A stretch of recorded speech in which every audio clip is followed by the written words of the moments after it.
So good morning everyone and I welcome you all to Saurabh Pandey UPSC YouTube channel के अंदर। अगर आप civil service exam की तैयारी कर रहे हैं तो आप ज़रूर से जुड़े इस चैनल के साथ and download Saurabh Pandey CSE app, link description box में दिया हुआ है। So today we are going to discuss all these topics.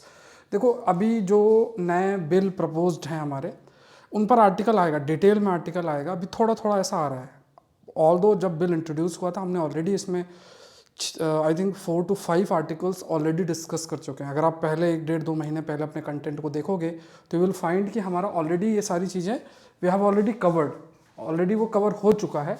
लेकिन फिर भी अभी दोबारा से भी आएगा तो आप अपने कंटेंट में यू कैन अपलोड इट, मतलब आप कंटेंट को अपडेट कर सकते हैं। और एक चीज़ याद रखना है कि अभी जैसे हेडलाइंस टाइप है, कॉलम आ रहा है, थोड़ा थोड़ा आ रहा है, जो बिल है इनके ऊपर डिटेल में आएगा तो वी विल डिस्कस, ठीक है। सो अभी देख लो, ये सारे आज के टॉपिक्स हैं, terms related to new variant corona के हम डिस्कस करेंगे। और कॉटी9 के बारे में है, नाम दफ़ा फ्लाइंग स्क्वाड एनवायरनमेंट, ये science post office bill pay आज और कंसर्न आ चुके हैं तो ये डिस्कस करेंगे। तो ये पॉलिटी गवर्नेंस के अंदर this topic can be included. तो ये आपका टॉपिक है, this is linked with polity and governance के अंदर इसको हम कर सकते हैं। साइंस का टॉपिक है, एनवायरनमेंट का टॉपिक है, साइंस का टॉपिक है और ये साइंस का टॉपिक है, ठीक है। अभी जो मैंने आपको बताया कि जो नया बिल प्रपोज्ड है, जो कि नया जो आपका क्रिमिनल लॉ से रिलेटेड जो बिल्स आए हैं और पास हुए हैं, उन पर डिटेल आर्टिकल आएगा। पहले ऑलरेडी हमने डिस्कस किया, एक एक प्रोविज़न डिस्कस कर रखा है, अगर आप अपने पुराने नोट्स को देखेंगे, ठीक है। अभी हमारे आर्टिकल्स आएंगे तब हम डिस्कस कर लेंगे, अभी तो खाली इन्फॉर्मेशन है। चलो क्वेश्चन देखो, सोच के बहुत बढ़िया लिखना पड़ेगा। The right to privacy is an illusion in era of 4th industrial revolution. यहाँ पे शब्द जो है, टेल वर्ड लिखा है एग्जामिन, मतलब इस पूरे स्टेटमेंट को यू हैव टू एग्जामिन, ठीक है। एग्जामिन का मतलब होता है कि आपको इसको एक प्रकार से फॉर, अगेंस्ट और वे फॉरवर्ड दोनों चीज़ें मेंशन करनी है। तो कोई क्वेरी है आप इस नंबर पे मुझे रीच कर सकते हैं, ठीक है। नंबर है, कोई भी इशू है, एकेडमिक नॉन एकेडमिक इशू है, आप मुझे रीच कर सकते हैं, ठीक है। Download Saurabh Pandey CSE app download करना। एग्रीकल्चर ऑप्शनल 1 जनवरी से स्टार्ट हो रहा है। सारे जितने भी लेक्चर्स हैं बैच 1 के, वो सब आप एक्सेस कर पाएंगे। कुछ लाइव क्लासेस भी इसमें होंगी। प्राइस बहुत ही कम रखा हुआ है, 7000 समथिंग प्राइस। आप पूरा कंटेंट को एक्सेस कर सकते हैं, 3 मंथ्स के लिए है, ठीक है। तो आप सिर्फ क्लासेस जो है सारी एक्सेस कर सकते हैं। तो ये सारी चीज़ें हैं और ये 1 जनवरी से है। इसका आपको सौरभ पांडे CSE ऐप के अंदर होगा। ये मेंटरशिप प्रोग्राम है। Again I am repeating this thing कि मेंटरशिप प्रोग्राम का हिस्सा अगर आप 24 की तैयारी कर रहे हैं तब ही बनना है, 25 की तैयारी कर रहे हैं तो नहीं बनना है। 25 के लिए फिर हम अलग से डिस्कस करेंगे, क्योंकि ये पूरा का पूरा मेंटरशिप प्रोग्राम 24 के लिए ही है। उसमें एक प्लान है, जैसे बहुत सारी चीज़ें इस मेंटरशिप प्रोग्राम के अंदर रहेंगी, सारी चीज़ें हैं। इसके अलावा भी है, आपको मेल भी आएगा, मेल के बाद आप जो है आपको जो आपके सोर्सेस है वो आपको डिफाइन करने पड़ेंगे। फिर मैं आपको एक प्रिस्क्रिप्शन दूंगा कि आपको इन चीज़ों को देखना है। एक आपको टारगेट वीडियो मिलेगा क्या इन चीज़ों को आपको पढ़ना है ना। और इंडिविजुअल इंटरेक्शन भी होगा। प्रीलिम्स स्पेसिफिक जो आपकी ट्रिक्स हैं उनके एप्लीकेशन पर भी हम फोकस करेंगे। बहुत सारी चीज़ें हैं। तो ये एक तरीके से आप एक डायरेक्शन के साथ प्रीलिम्स की तैयारी कर पाएंगे, इधर उधर डाइवर्ट नहीं होंगे, ये मेरी श्योरिटी रहेगी। और कोशिश ये करनी है कि जो भी मेहनत की जाए और जो स्टेप्स लिए जाएं उसको सही तरीके से आपको फॉलो कर देना है, ठीक है। ये ध्यान रखना है। तो ये मेंटरशिप प्रोग्राम जरूर से जुड़ना है। इसका भी लिंक आपको, मतलब ये सब कुछ आपको सौरभ पांडे CSE ऐप के अंदर जो है वो मिल जाएगा।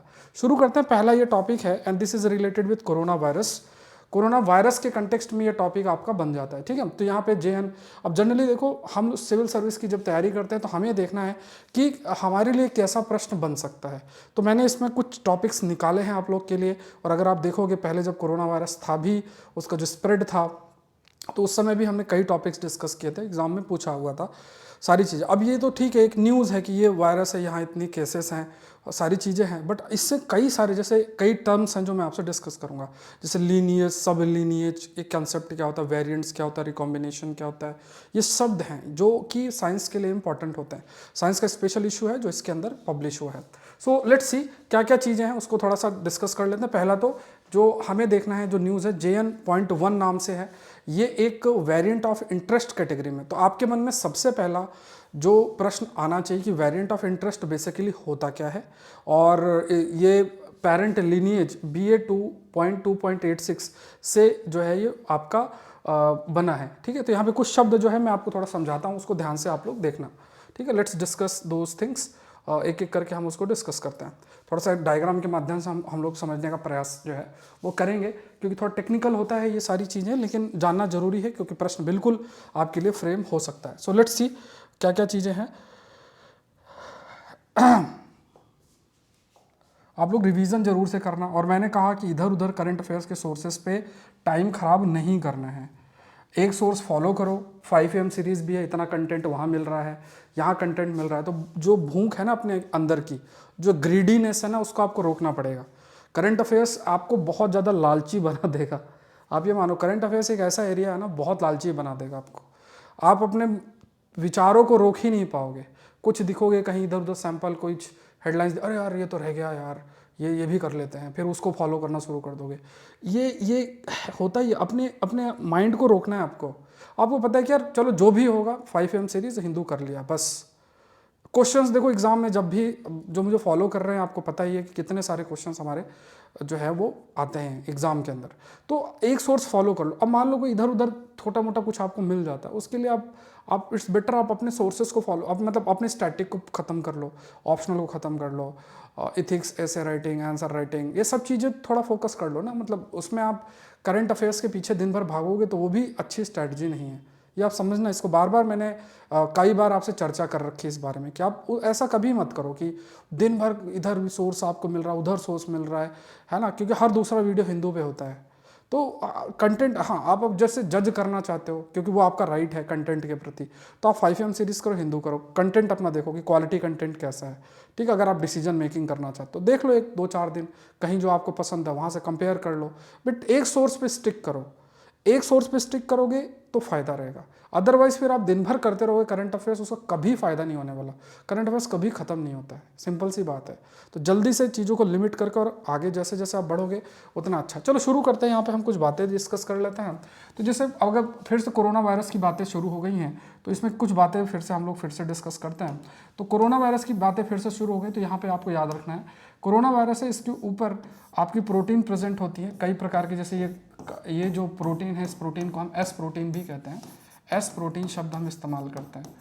अब यहाँ पे देखो आपको ये ध्यान में रखना है कि ये जो आप पूरा का पूरा जो जीन्स प्रेजेंट है, जो जीन्स प्रेजेंट होता है वायरस के अंदर, वो बेसिकली क्या है, वो बेसिकली हम जीनोम शब्द इस्तेमाल करते हैं। अब होता क्या है कि जो वायरस होता है ना, वो बहुत ज़्यादा अनस्टेबल होता है। जैसे वायरस आपका डीएनए बेस्ड भी होता है, आरएनए बेस्ड भी होता है। कमेंट सेक्शन में बताओ कि कोरोना या SARS-CoV-2 का जो ये वायरस है, ये आरएनए बेस्ड है या डीएनए बेस्ड है, कमेंट सेक्शन में बताना। ठीक है, तो ये वायरस जो होता है वो स्टेबल नहीं होता, ये म्यूटेट करता रहता है। म्यूटेट का मतलब क्या है, बदलाव होता रहेगा। जैसे बाहरी एनवायरनमेंट में अगर कुछ बदलाव होगा तो ये जेनेटिक लेवल पे अपने आप को चेंज करता रहता है, चेंज करता रहेगा अपने आप को। जैसे तो यहाँ पे जैसे आप देखोगे तो जैसे जनरली मान लो एक कोई एक ये है, इससे बदल जाएगा, मतलब कुछ चेंजेस आएंगे, फिर दूसरा आ जाएगा, इसमें कुछ चेंजेस आएंगे, तीसरा आ जाएगा, फिर इसमें कुछ चेंजेस आएंगे, चौथा आ जाएगा, इस टाइप से होगा। तो मतलब ये क्या होगा, इसके लिए ये पेरेंट लीनिएज होगा, ये है ना। तो ये क्या है, इससे डिराइव हो रहा है, तो पेरेंट, ये क्या होगा, पेरेंट लीनिएज शब्द हम इस यूज़ करते हैं, पेरेंट। ठीक है, तो मतलब इसी से क्या है, दूसरे जो वायरस हैं वो आपके निकल कर आ रहे हैं सामने, जो है इसी से वायरस जो है इसी से निकल कर आ रहे हैं। तो ये क्या है, जैसे इस पे बदलाव हो के दूसरा वायरस आया तो इसको हम वेरिएंट बोलेंगे। तो कुछ बदलाव हो गया, वेरिएंट बोल देंगे उसको। दूसरा क्या होता है, कई बार क्या होता है कि जैसे मान लो एक वेरिएंट V1 है, दूसरा वेरिएंट V2 है, दो तरीके के वेरिएंट है। अब इसमें जब ये शरीर मान लो ह्यूमन सेल्स के अंदर एंटर किया, उसमें V1 और V2 दोनों प्रेजेंट है, उसमें दोनों का जेनेटिक मटेरियल आके मिल जाएगा, इसका भी जेनेटिक मटेरियल, इसका भी जेनेटिक मटेरियल, तो ये इसका भी जेनेटिक मटेरियल दोनों मिल जाएगा। तो ये क्या हो जाएगा कि जो नया सेल्स होंगे उसमें दोनों ही आपके प्रेजेंट होंगे, मतलब जेनेटिक मटेरियल दोनों का प्रेजेंट होगा, और ऐसे को हम रिकॉम्बिनेशन बोलते हैं, ऐसे को हम रिकॉम्बिनेशन बोलते हैं, और वायरस को रिकॉम्बिनेंट शब्द भी बोलते हैं, रिकॉम्बिनेंट शब्द भी इसके लिए हम इस्तेमाल करते हैं। ठीक है, ये आपको ध्यान में रखना है। तो लगातार क्या है कि अगर आप देखोगे ना कि पेरेंट लीनिएज और फिर वो शब्द मेंशन्ड है, तो उसी से ये जो नया वायरस है कोरोना का, ये आपका वेरिएंट निकल कर आया है। तो ये वेरिएंट का मतलब हुआ कि कुछ चेंजेस जो हैं, जो प्रेवलेंट वायरस है उसमें कुछ चेंजेस हो गए, और उसके बाद आप कह सकते हैं कि ये थोड़ा सा स्प्रेड हो रहा है। अब यहाँ पे देखो, यहाँ पे कहा गया कि जो वर्ल्ड हेल्थ ऑर्गेनाइजेशन है, वर्ल्ड हेल्थ ऑर्गेनाइजेशन ने इसे वायरस ऑफ इंटरेस्ट कैटेगरी के अंदर आपका रखा है। अब हमें ये समझना है, ठीक है, virus of interest, virus of concern, ये कुछ टर्म्स मैं आपसे आगे डिस्कस करूँगा। और डिपेंडिंग अपन, देखो जब वो वायरस ऑफ इंटरेस्ट जब हम डिफाइन करते हैं तो ये कितना तेज़ी से स्प्रेड हो सकता है, ठीक है, कितना तेज़ी से इन्फेक्ट कर सकता है, विरुलेंस शब्द इस्तेमाल करते हैं। जो ऑलरेडी, जैसे मान लो हम इन्वेडेड, मतलब मैक्सिमम लोग जो है वायरस से इन्फेक्ट हुए हैं, और अगर हम रिकवर किए हैं तो हमारे शरीर के अंदर एंटीबॉडीज़ बनी हैं, तो ऑलरेडी एंटीबॉडीज़ इस वायरस के खिलाफ हमारे अंदर हैं। बट ये जो नया वायरस किस तरीके से एंटीबॉडी को इवेड करेगा, मतलब उसे कोई असर नहीं पड़ रहा है एंटीबॉडीज़ का, और कितना ज़्यादा प्रोननेस है कि कितना तेज़ी से ये इन्फेक्ट कर सकता है। जैसे अभी केरला है, गोवा है, कुछ ऐसे एरियाज़ में केसेस देखने को मिल रहा है। तो देखो मेरा या आप सभी से अनुरोध है कि आप इस एग्ज़ाम की तैयारी कर रहे हैं तो गवर्नमेंट्स की जो गाइडलाइंस होती है ना, उसको सीरियस लिया करो। मतलब ऐसा नहीं कि बहुत दबक के रख लेना है, छुप जाना है, बहुत डर जाना है, पैनिक करना है, ऐसा कुछ भी नहीं है। बट जैसे गवर्नमेंट बोलती है कि अगर आप इन स्टेट्स में बिलोंग करते हो तो, या भीड़ वाले इलाके में जाते हो तो कुछ आप प्रिकॉशंस ले सकते हो, मतलब मास्क लगा सकते हो। तो मतलब जो भी गाइडलाइंस है गवर्नमेंट की उसको फॉलो करना चाहिए। ये थोड़ा सा रहता है क्योंकि आपका मान लो 10 दिन 20 दिन भी खराब हो जाएगा ना, तो पूरी पढ़ाई का मोमेंटम चला जाएगा। तो इट्स बेटर कि हम प्रिकॉशंस रख लें, ठीक है, ध्यान रखना। वो डिपेंड करता है कि हम कह सकते हैं कि डिपेंड करता है कि आप किस स्टेट के अंदर हो। तो देखो JN.1 सजेस्ट कि ये क्या है, ये या तो बहुत ज़्यादा ये ट्रांसमिशन इसका तेज़ी से हो रहा है, या फिर ऑलरेडी जो हमारा इम्यून सिस्टम है उसको ये पूरे तरीके से इवेड कर रहा है, मतलब हमारा इम्यून सिस्टम उसको नहीं झेल पा रहा है। हर साल ऑलमोस्ट देखोगे कभी की ये स्थिति आती है, कई बार आप देखोगे डिस्कशन चलता रहता है, कुछ ना कुछ हो जाता है कई सारी चीज़ें आती हैं ना, मतलब इस टाइप के केसेस बढ़ रहे हैं 15-20 दिन चलता रहता है। लेकिन फिर भी आप इस चीज़ को समझें कि गवर्नमेंट की गाइडलाइंस जो भी होती हैं, इसमें पैनिक नहीं करना। देखो यूट्यूब में बहुत वीडियोज़ आ जाते हैं, व्यूज़ के लिए काफ़ी वीडियोज़ और ये सब आने लगते हैं, लेकिन उस पर पैनिक नहीं करना है। हमें समझना है कि ये वायरस है, उसमें गवर्नमेंट ने कुछ गाइडलाइंस जारी की, उसको जस्ट फॉलो दैट, ठीक है। और ख़ास तौर से जैसे एज, मान लो घर में पेरेंट्स हैं, ग्रैंड पेरेंट्स हैं, और वो किसी बीमारी से ग्रसित हैं, जैसे डायबिटीज़ है या कुछ ऐसी बीमारी है, तो जब ऐसी स्थिति है तो इट्स बेटर कि, क्योंकि ये थोड़ा ज़्यादा वनरेबल हैं, तो उनको हम प्रिकॉशंस हमें रखना चाहिए। हमारी भी जिम्मेदारी है, घर पर रहते हैं, घर परिवार में रहते हैं, तो बड़े बुजुर्ग को हमारी जिम्मेदारी रहती है। अब देखो कुछ टर्म्स हमें जानना है। पहला, म्यूटेशन, जैसा मैंने डिस्कस किया कि जो भी जीन्स हैं उनमें सडन चेंजेस हो जाएँ। जैसे मान लो वायरस में जो जीन्स प्रेजेंट है उसमें सडन चेंजेस हो जाए तो उसे म्यूटेशन बोलते हैं। लीनियज शब्द का मतलब क्या है कि लीनियज, जैसे मैंने आपको बताया कि कॉमन एंसेस्टर है, जैसे है ना, तो जैसे कॉमन एंसेस्टर, जैसे ये एक वायरस है, ये आपका क्या एंसेस्टर है, वायरस है, इससे दूसरा चेंज होकर दूसरा बन गया, तीसरा हो गया, ठीक है, तो ये लीनियज हो जाएगा। यही मान लो सब लीनियज है। ये बेसिकली क्या है, lineage as it relate to being a direct descent of a parent lineage. तो मान लो ये एंसेस्टर है, फिर ये इसका लीनियज है, और इससे ये दूसरा आया, ये इसका सब लीनियज है, ठीक है। तो ये एंसेस्टर हो गया, ये लीनियज हो गया, ये सब लीनियज हो गया। ये शब्द आपको क्लियर होना चाहिए कि क्या मतलब होता है। फिर जैसे वेरिएंट का मतलब क्या हो गया, वेरिएंट का मतलब हो जाता है जनरली कि जैसे होता है ना कि जैसे सपोज करो कि एक ये पेन है, ठीक है, ये पेन है काले कलर का, और है ना, ये काले कलर का पेन है, वो दूसरा भी पेन है बट आधा काला है आधा नीला है, तो दोनों पेन हैं लेकिन थोड़ा सा उसमें नीलापन आ गया। तो ऐसे ही मान लो वायरस तो सेम है लेकिन कुछ उसमें पहले वाले से दूसरे में बदलाव आ गया, तो उसे दूसरे वाले को हम बोलेंगे ये इसका वेरिएंट है तो सेम, लेकिन कुछ जो बदलाव आ गया उसे हम वेरिएंट बोलते हैं। कमेंट सेक्शन में बताओ कि अगर वेरिएंट की स्थिति बनती है तो उसका क्या अफेक्ट पड़ता है वैक्सीन की एफिशिएंसी और एफिकेसी के लिए।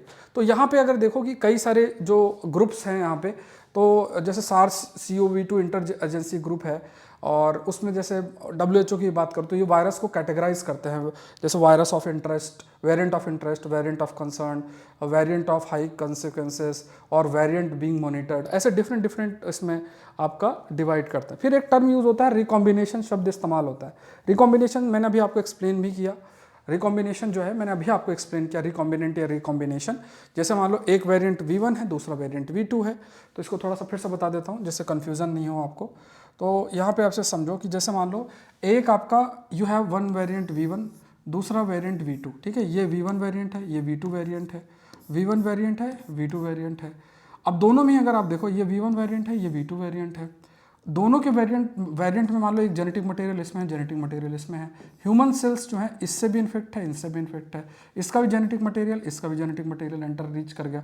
तभी जब दूसरे सेल्स मल्टीप्लाई करेंगे तो दोनों के जेनेटिक मटेरियल आपके इसमें प्रेजेंट होंगे, तो हमारा सेल्स जो है वो हमारा सेल में दोनों ही इन्फेक्ट आपके कर रहे हैं। तो ये क्या होगा, हम इसको ऐसी स्थिति को हम रिकॉम्बिनेंट बोलते हैं या रिकॉम्बिनेंट वेरिएंट बोलते हैं, क्योंकि ऐसा वेरिएंट बन गया जिसमें दोनों के जेनेटिक मटेरियल आपके प्रेजेंट हैं, ठीक है। ये टर्म आपको याद रखना है, प्रोसेस को रिकॉम्बिनेशन बोलते हैं। दूसरा है एक पैंगोलिनियज सिस्टम यूज होता है। अगर आपसे पूछे कि पैंगोलिनियज सिस्टम रिसेंटली न्यूज में था तो ये क्या है, तो पैंगोलिनियज सिस्टम बेसिकली क्या है, ये रिलेटेड होता है कि जनरली कि जैसे मान लो वायरस की पूरी फैमिली, मतलब पूरी जो है मान लो हायरार्किकल वे में ना, कि ये एंसेस्टर है, ये लीनिएज है, सब लीनिएज है, तो ये पूरा का पूरा ऐसा जो पूरा उसको डिफाइन जो करते हो वो पैंगोलिनियज सिस्टम के अंदर था। बस इतना सा याद रखना, बहुत डिटेल में नहीं जाना है, ठीक है। लीनिएज है, सब लीनिएज है, पेरेंट है, ये एंसेस्टर है, इससे जो है तो इसे पैंगोलिनियज सिस्टम यूज करते हैं। फिर एक टर्म यूज होता है नेक्स्ट क्लैड। अब ये सब किताबों में नहीं है, मैं आपको क्या कह रहा हूँ कि किताबों में नहीं है, मतलब सॉरी न्यूज़पेपर में नहीं है, ये चीज़ें कुछ भी न्यूज़पेपर में नहीं आई है। बट अब यूपीएससी कहाँ उसका दिमाग जाएगा, हमें वहाँ पे सोचना पड़ेगा, कितने लोग अफेक्ट हुए, क्या हुआ, सरकार ने क्या किया, वो सब इतना इंपॉर्टेंट नहीं है। हमें देखना है कि अच्छा ये टर्म कैसे न्यूज़ में आ सकता है। तो यहाँ पे देखो नेक्स्ट क्लैड एक न्यूज़ में आता है।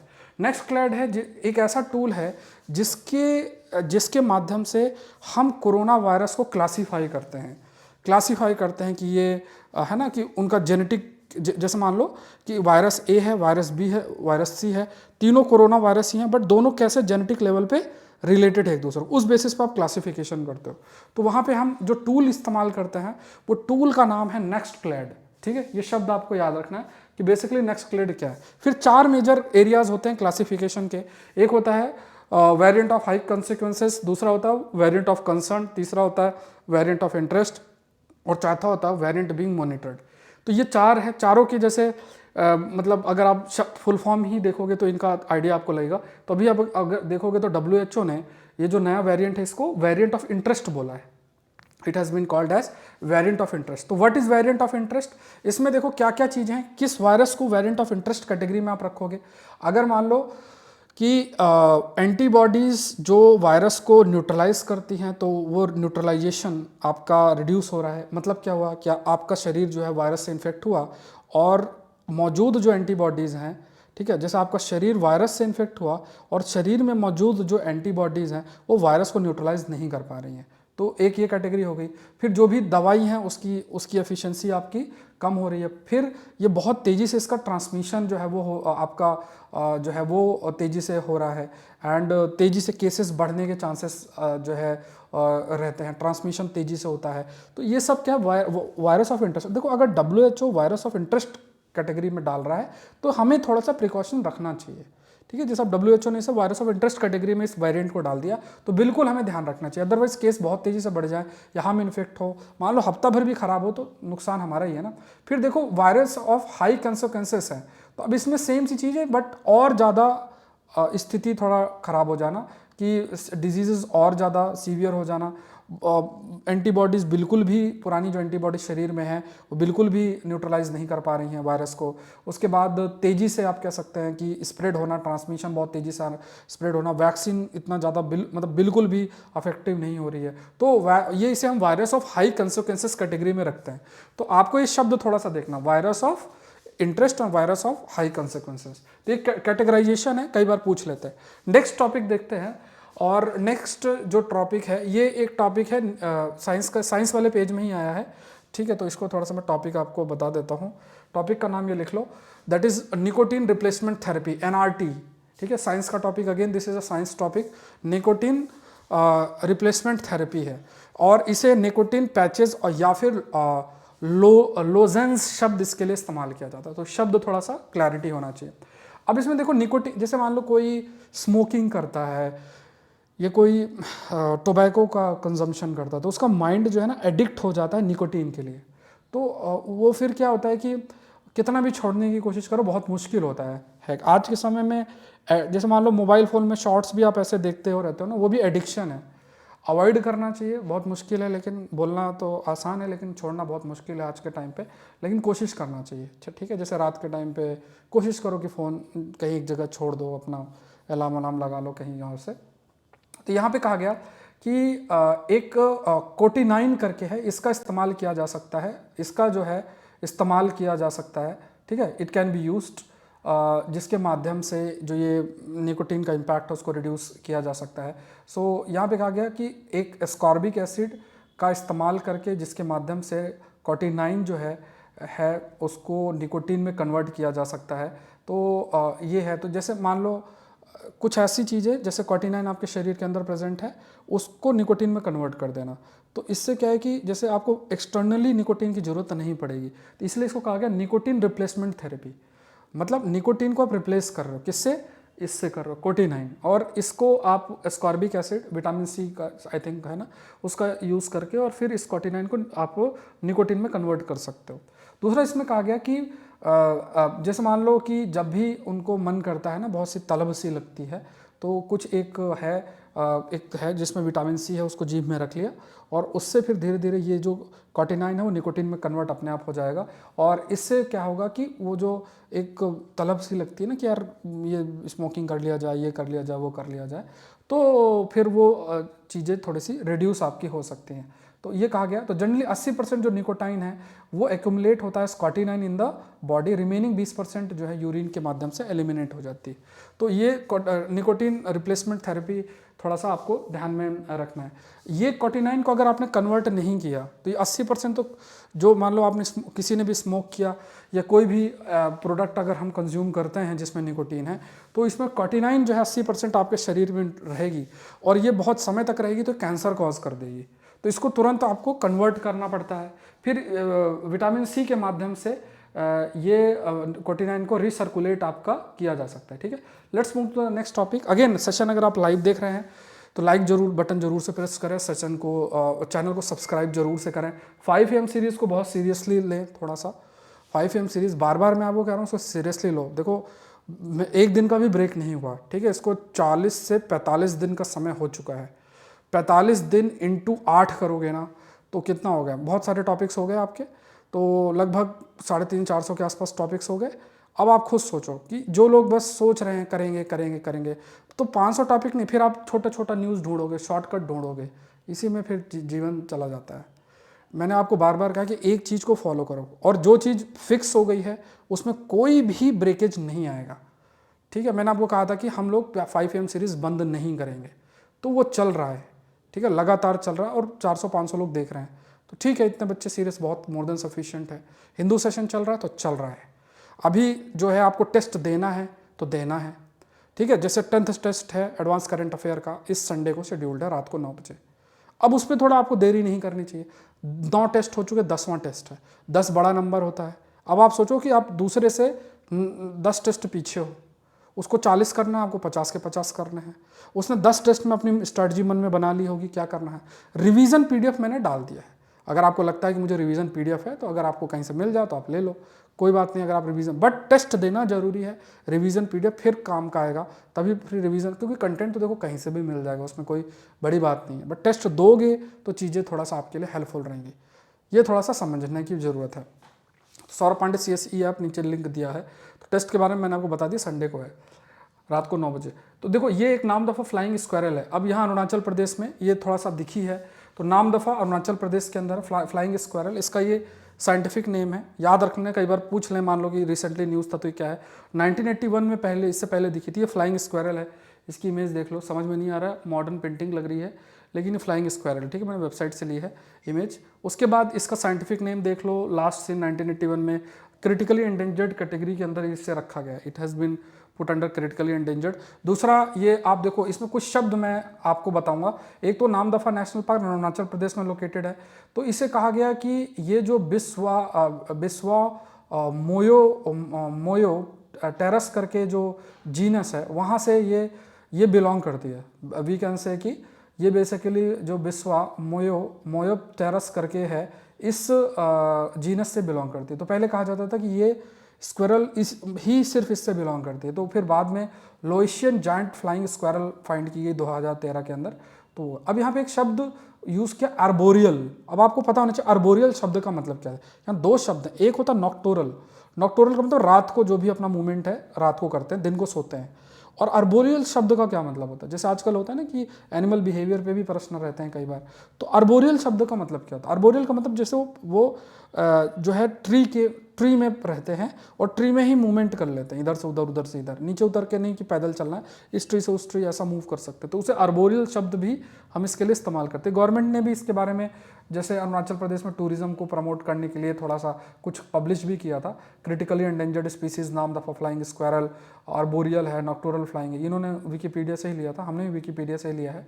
सो ये रेडिस है, ग्रिजल्ड फर है, पेल ग्रे क्राउन है, ये गवर्नमेंट ने जारी किया है। ठीक है, आप देखोगे ना ये माई GOV में ही ये है।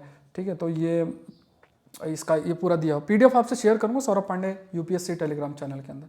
WHO pre qualifies malaria vaccine by serum institute. तो यहाँ पे देखोगे तो यहाँ पे बस आपको याद रखना R21 मैट्रिक्स M, तो ये recently R21 matrix M news में था। तो ये क्या है, ये मलेरिया वैक्सीन है और ये डेवलप, ये बहुत फेवरेट इनका आज के देखोगे 2 साल पहले प्रश्न आया था ना कि किसने डेवलप किया।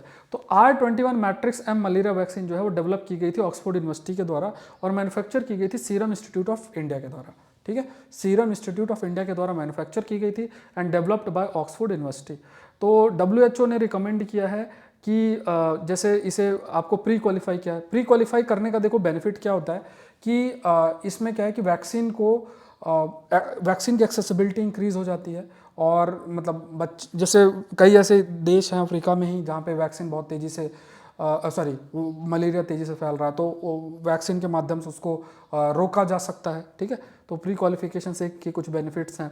फिर यहाँ पे अगर आप देखोगे कि ये जो वैक्सीन है प्री क्वालिफिकेशन की वजह से इसको जो ग्लोबली जो वैक्सीन लगाने वाले प्रोग्राम्स होते हैं उसमें इस वैक्सीन का इस्तेमाल आपका किया जा सकता है। और वैक्सीन की अगर बात करें तो यहाँ पे अगर मलेरिया की बात करें तो ये बेसिकली मच्छर काटने से, फीमेल एनाफिलिस की वजह से होता है एंड पैरासाइट के प्रेजेंट होता है। अब यहाँ पे एक कमेंट सेक्शन बताओ कि ये आप कमेंट सेक्शन बताना whether malaria is a vector borne disease or not, whether malaria is a vector borne disease or not, ये आप कमेंट सेक्शन में बताना। ठीक है, नेक्स्ट देख लो, ये है आपका analysing the post office bill 2023, analysing the post office bill 2023। अभी अगर आप देखोगे कि 1-2 हेडलाइंस आपको मिलेंगी और एक कॉलम छोटा सा मिलेगा अबाउट द रिसेंट जो हमारे क्रिमिनल जस्टिस सिस्टम से ये क्रिमिनल लॉज जो पास हुए हैं, उस पर हमने 2 महीने पहले भी बहुत डिटेल में एक प्रोविज़न ऑलरेडी डिस्कस कर रखे हैं। लेकिन मैं आपको क्या कह रहा हूँ, या तो संडे को या फिर 1-2-3 दिन के अंदर डिटेल्ड आ जाएगा। अभी थोड़ा थोड़ा आ रहा है, ये ऐसा है वैसा है इस टाइप से, तो उस पर मत जाओ, थोड़ा सा आप ट्रस्ट करो, थोड़ा सा आप अपने आप को संभालो और क्या होगा, डिटेल्ड आएगा, प्रॉपर डिटेल्ड आएगा बढ़िया तरीके से पेपर के अंदर, तो हम एक साथ ही कवर कर लेंगे। ऑलरेडी हमने वैसे कवर कर रखा है क्योंकि वो पहले से उस बिल पर डिस्कशन हुआ था, पास अभी हुआ है। लेकिन अब यहाँ देखो पोस्ट ऑफिस बिल से रिलेटेड कुछ चीज़ें हैं, उसको देख लेते हैं। तो ये टॉपिक आप पॉलिटी एंड गवर्नेंस के अंदर लिख सकते हो। प्राइवेसी एक इंपॉर्टेंट टॉपिक है, प्राइवेसी एक इंपॉर्टेंट टॉपिक है। आज मैंने थोड़ा सोच समझ के एक प्रश्न भी आपके लिए बनाया है, राइट टू प्राइवेसी, और उसको 4th इंडस्ट्रियल रिवोल्यूशन से लिंक किया है। सोचना पड़ेगा आंसर लिखने में। ठीक है, आप अपने आंसर पोस्ट करते रहो। आज फिर मैं अभी आज भी कुछ कॉपीज चेक करूंगा। तो यहाँ पे देखो what are the key features of the bill. इस बिल में सबसे पहले क्या है कि देखो आज के समय में पोस्ट है ना, उसके माध्यम से कई आर्टिकल मतलब चीज़ें आप भेज सकते हो। आप और हम भी कुछ भी भेज सकते हैं, पोस्ट का काम ही यही होता है।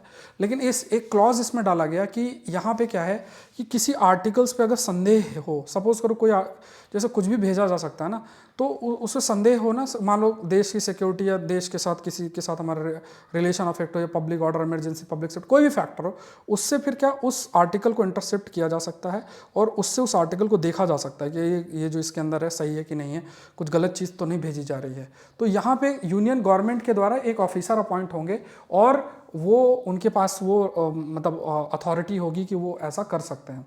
एंड यहाँ पे क्या है कि मान लो मतलब किसी भी ऑफिसर को आप इसको लाइबिलिटी नहीं फिक्स ऐसे नहीं कर सकते, प्रोवाइडेड वो फ्रॉडुलेंट वे में ना करे। मतलब अगर ऐसा किया जाता है तो कुछ अथॉराइज्ड ऑफिसर्स होंगे वही कर सकते हैं।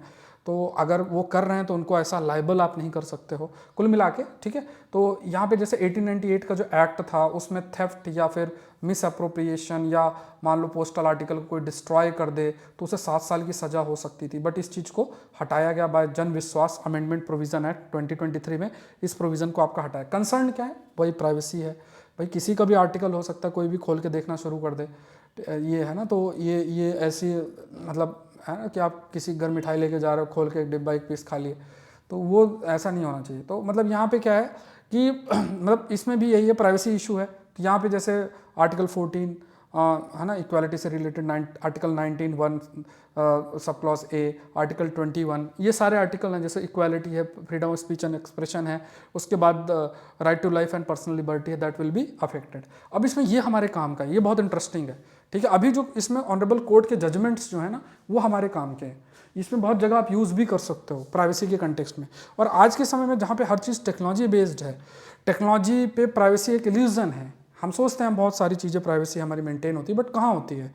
मोबाइल फ़ोन में आप हर चीज़ देते हो, हर चीज़ इंसान एक्सेस कर रहा है। आप कहाँ कैसे क्या खाते हो, किससे मिलते हो, सब कुछ पता है आपको, सारा एक्सेस आप दे रहे हो। वो गूगल और ये सब बड़ी बड़ी कंपनीज में अगर कोई आपके डेटा एनालिटिक्स में कोई जानकार होगा, उनसे पूछना कैसे, या कोई गूगल में काम कर रहा हो, फेसबुक में काम करता हो, तो देखना पूछना उनसे कि किस तरीके से हर एक चीज़ आपकी उनको पता रहती है, ठीक है। अभी मैंने कुछ दिन पहले पता नहीं क्या ही था कि एक जगह गया गोलगप्पे खाने। गोलगप्पे आई थिंक जानते होगे आप, तो बहुत ही टेस्टी थे गोलगप्पे। कभी जयपुर में आना तो एक जगह थी, बड़ी टेस्टी लगे, मैंने भी 2 प्लेट निपटा दिए। तो अब वो गोलगप्पे खाए और ऐसी बातचीत चल रही थी, फ़ोन भी ऑन था, ठीक है। फ़ोन मतलब ऑन तो क्या ही रहता, तो उसमें ही है। अब फिर मैंने खाया, मुझे बहुत टेस्टी लगा, तो मैं दिन भर जो भी मिलता उसको यही बोलता कि यार वहाँ पे जाना, गोलगप्पे बहुत टेस्टी हैं, एक बार ट्राई ज़रूर से करना। फिर ऐसा 3-4 बार देखा यूट्यूब में शॉर्ट्स वीडियो में गोलगप्पे ही गोलगप्पे आ रहे हैं। वो जो फूड वॉकर व्लॉगर है ना, उसमें गोलगप्पे ही गोलगप्पे आ रहे हैं कि मतलब वो ये इनकी है, और मतलब होता है ना शॉर्ट्स वीडियोज़ होते हैं, तो गोलगप्पे से रिलेटेड वीडियोज़ आने लग गए। तो मैं तो हैरान हो गया। तो मैंने सोचा हो सकता है कि मतलब एक क्लिक कर दिया उससे आ रहे हो। आप लोग व्यू पॉइंट देना, हो सकता है मैं गलत हूँ, लेकिन अब इस टाइप से अगर बोलने से चीज़ें ऐसे आ रही हैं तो कंसर्न आप खुद सोचो आप कितना ज़्यादा ट्राई कर रहे हो, कि आपको क्या पसंद है, फिर उसी तरीके की मार्केटिंग जो है वो शुरू हो जाएगी। तो वैसे गोलगप्पे इतना कोई बड़ी बिजनेस तो नहीं है, बट पता नहीं क्या था, ठीक है। चलो, तो what are the relevant supreme court ruling. तो people union of civil liberty versus union of India case के अंदर constitutionality of section 5 sub clause 2 telegraph act का उसको चैलेंज किया गया था, क्योंकि इसके तहत ही सरकार जो है किसी के वीडियो मतलब फ़ोन के कन्वर्सेशन को टैप कर सकती थी, है ना। तो यहाँ पे मतलब जो टेलीफोनिक इंटरसेप्शन है वो कर सकती थी। तो यहाँ पे कहा गया ऑनरेबल सुप्रीम कोर्ट के द्वारा कि टेलीफोनिक टैपिंग किसी के राइट टू प्राइवेसी को इन्फ्रिंज करती है, और यहाँ पे ज़रूरी ये है कि अगर देखा जाए तो इस चीज़ को थोड़ा कंट्रोल करना इंपॉर्टेंट बन जाता है, और कुछ कंडीशंस भी दी थी, वो आगे हम लोग डिस्कस करेंगे।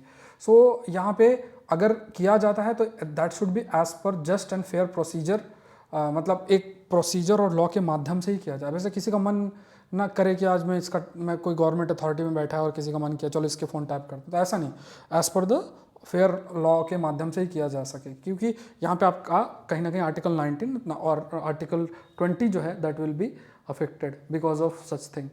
अब यहाँ पे देखो दूसरा इसमें दिया है केएस पुट्टा स्वामी केस है।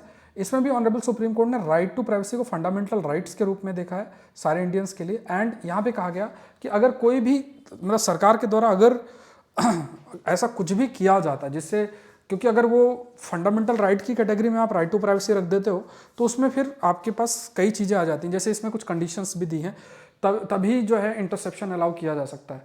मतलब यार आप कह सकते हैं कि इंटरफेयर राइट टू प्राइवेसी में किया जा सकता है। पहला कि वो लीगैलिटी, मतलब एक लॉ के माध्यम से ही वो चीज़ प्रोवाइड हो जाए। फिर उसका गोल डिफाइन करना कि अगर आप कर भी रहे हो, इंटरफेयर कर रहे हो किसी का राइट टू प्राइवेसी में, तो उसका क्या प्रोविज़न है, मतलब क्यों कर रहे हो, ये आपको डिफाइन करना है। फिर उसके बाद सूटेबिलिटी, मतलब कि जो ये आप लॉ पे चेंज किया है या जो भी आप कदम उठा रहे हो जिसके माध्यम से किसी की राइट टू प्राइवेसी जा रही है, ये कितना सूटेबल है, कितना मीनिंगफुल स्टेप है। फिर उसके बाद नेसेसिटी, कितनी ज़रूरी है।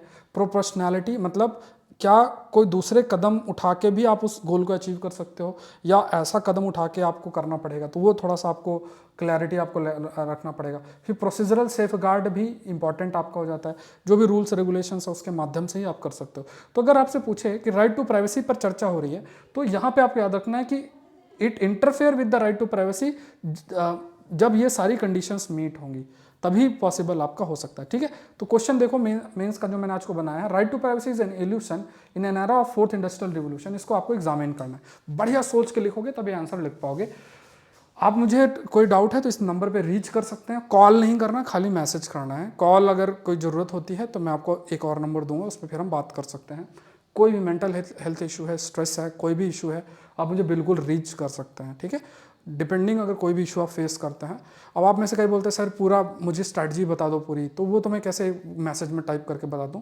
वीडियो उसके लिए पड़े हुए हैं चैनल पे, देख लेना, तो ये देखना। ठीक है, उसके बाद ये प्रीलिम्स टेस्ट सीरीज़ का है, एडवांस करंट अफेयर्स का 10वां टेस्ट इस संडे को शेड्यूल्ड है। सारे PDF अपलोडेड हैं 9 टेस्ट के, वो देख लेना। 5 AM की PDF भी मिल जाएंगे। प्लीज़ इसको अटेम्प्ट करना, टेस्ट को मिस नहीं करना है। टोटल 50 टेस्ट, बार बार मैं कह रहा हूँ, एडवांस करंट अफेयर्स 2 ईयर्स का कवरेज है।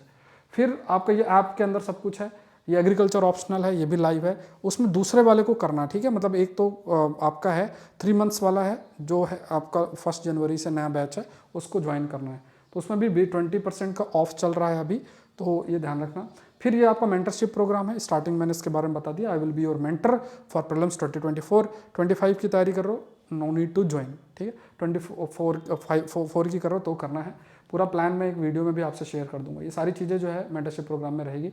ये टेलीग्राम चैनल है जहाँ पे आप लोग जो है अपने आंसर पोस्ट कर सकते हैं। अगर आप आकलन सीरीज़ का हिस्सा नहीं है तब भी आप अपने आंसर पोस्ट करते रहना, इसको आपको भूलना नहीं है, अपने आंसर कंटिन्यूसली भेजते रहना। मिलते हैं नेक्स्ट सेशन को, और सेशन को लाइक करें, चैनल को सब्सक्राइब करें। Thank you everyone, thank you.